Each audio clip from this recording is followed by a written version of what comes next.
The State of Israel held its 17th general election on the 28th of March 2006. Everything had changed.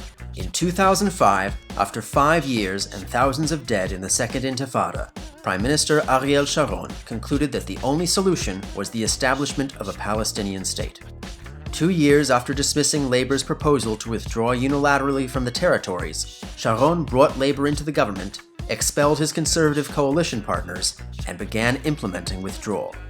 For this, he was nearly defeated in the Likud leadership primary by a resurgent Benjamin Netanyahu.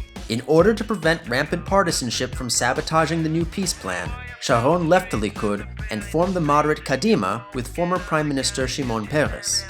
Sharon began his program by building a wall separating areas of Palestinian sovereignty in the West Bank from Jewish settlements near Israel proper. He then ordered a complete military and civilian withdrawal from the Gaza Strip. He had just begun withdrawing isolated settlements in the West Bank when, in early 2006, he suffered a stroke and went into an 8-year coma. Replacing him as prime minister was former Jerusalem mayor Ehud Olmert. Upon hearing the news, the Likud withdrew from the government and early elections were called. The electoral threshold was raised to 2%. Kadima was not the only new party on the scene. Former Mossad agent Rafi Eitan formed Gil, a party dedicated to preventing Israel's elderly from falling into poverty. And facing electoral irrelevance on the right, Mafdal joined forces with the National Union.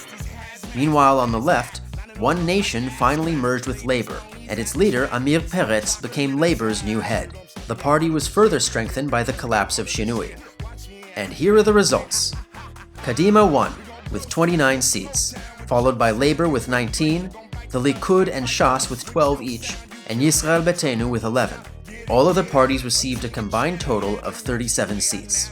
This was the best showing for the Israeli center in history, and was widely interpreted by international media as the beginning of a disalignment, or a long-term decline in Israeli partisanship.